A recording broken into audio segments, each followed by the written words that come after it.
Chapter 16, the extremely graphic, violent chapter. Warning: the following chapter contains graphic scenes showing two boys beating the tar out of a couple of robots. If you have high blood pressure, or if you faint at the sight of motor oil, we strongly urge you to take better care of yourself and stop being such a baby.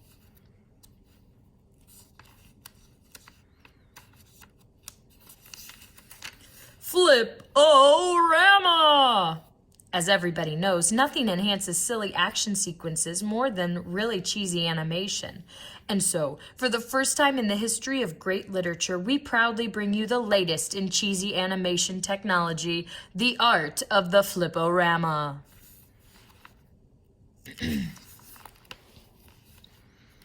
Robot Rampage.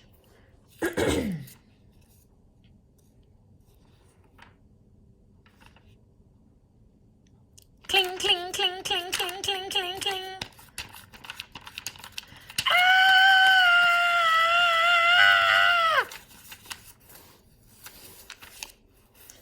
George saves Harold. Boing, boing, boing, boing.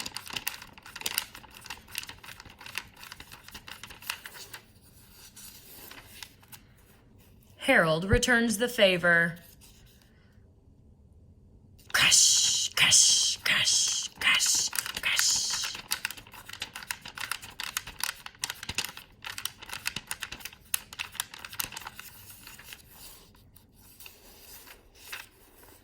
Mixed nuts and bolts.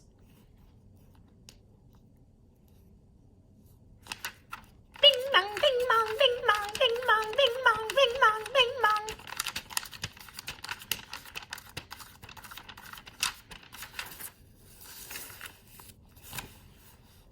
Chapter 17, The Escape. After defeating the robots, George and Harold untied Captain Underpants. "Come on," cried Harold, "let's get out of here." "Wait," said Captain Underpants, "we have to save the world first." So George, Harold, and Captain Underpants frantically looked all over the Lasermatic 2000, searching for a way to shut it down and stop the inevitable disaster.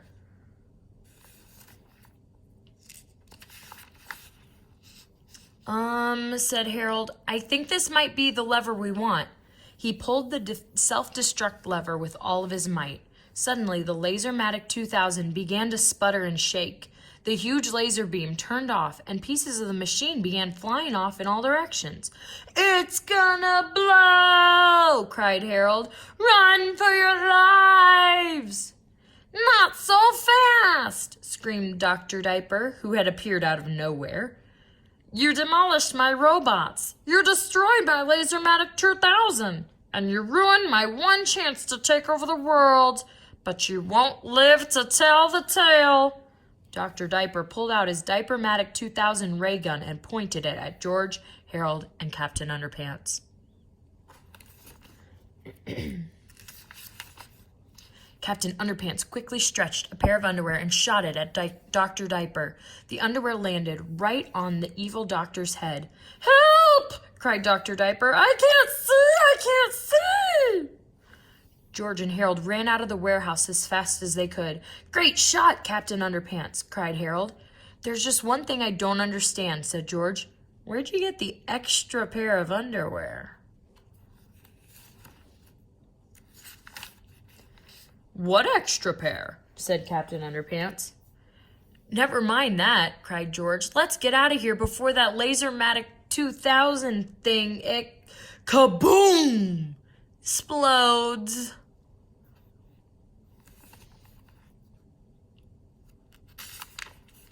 The Lasermatic 2000 blew up, tearing the whole apartment of the old warehouse up.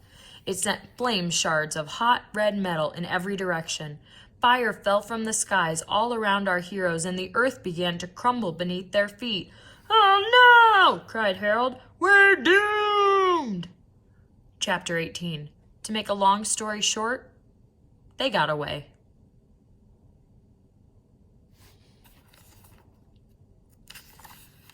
Chapter 19. Back to school. George, Harold, and Captain Underpants made a quick stop outside the police station. They tied Dr. Diaper to a lamppost and attached a note to him. "There," said Captain Underpants. "That ought to explain everything." "Back in 15 minutes. Please don't commit any crimes till we return. Thank you." "Arrest me!"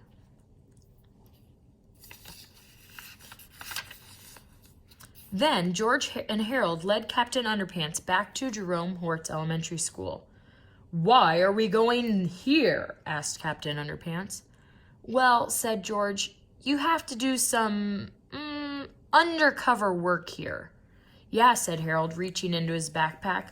"Put these clothes on and make it snappy. And don't forget your hair," said George. Captain Underpants quickly got dressed behind some bushes. "Well, how do I look?" he asked. "Pretty good," said George. "Now try to look really mean and mad." Captain Underpants made the nastiest face he could. "You know," said Harold, "he kind of does look like Mr. Krupp." "Harold," whispered George, "he is Mr. Krupp."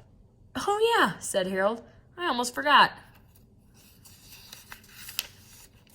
Before long, they were all back inside Mr. Krupp's office. "Okay, Captain Underpants," said George. "You are now Mr. Krupp." "Snap your fingers," whispered Harold. "Oh, yeah," said George. "You are now Mr. Krupp." "Who's Mr. Krupp?" asked Captain Underpants. "Oh, no," cried Harold. "It's not working." The boys tried again and again to dehypnotize Captain Underpants, but nothing seemed to work. Said Harold. "Let me see the instruction manual for that ring." George checked his pockets. Said George, "I think I lost it." "You what?" cried Harold. The two boys searched frantically through the office, but the 3D Hypno Ring instruction manual was nowhere to be found. "Never mind," said George. "I have an idea." He removed the flowers from a large vase in the corner. Then he poured out all the water over Captain Underpants' head. "What'd you do that for?" "What'd you do that for?" cried Harold. "I saw him do it on this cartoon once," said George, "so it's gotta work." After a few minutes, Mr. Krupp slowly came to. "What's going on here?" he demanded, "and why am I all wet?" George and Harold had never been so glad to see Mr. Krupp in all their lives. "I'm so happy I could cry," said Harold. Well, you're gonna cry when I give this videotape to the football team," shouted Mr. Krupp. "I've had it with you two." Principal Krupp took the videotape out of his file cabinet. "You boys are dead meat," he sneered. He stormed out of his office with the video and headed toward the gym. George and Harold smiled. "Wait till the football team sees that video," said Harold. "Yeah," said George. "I sure hope they like singing Purple Dragons."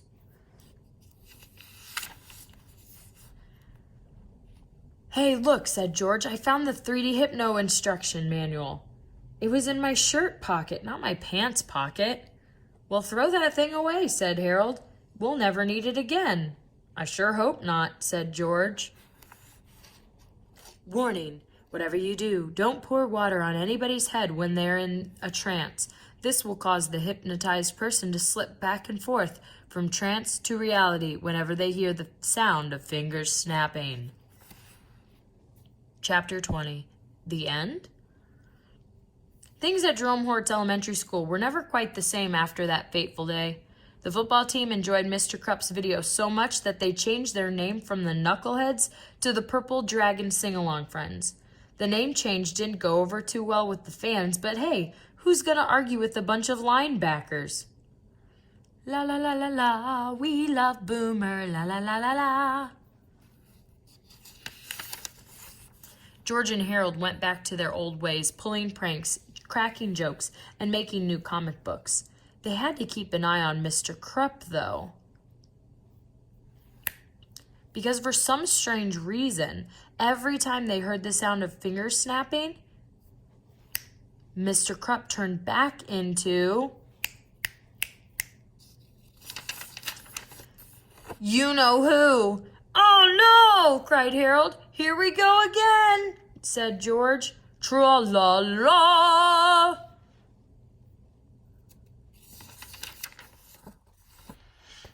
About the author.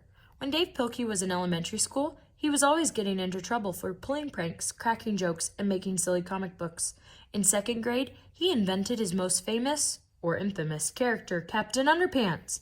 Dave's teacher told him, "You better straighten up, young man, because you can't spend the rest of your life making silly books." Dave was not a very good listener.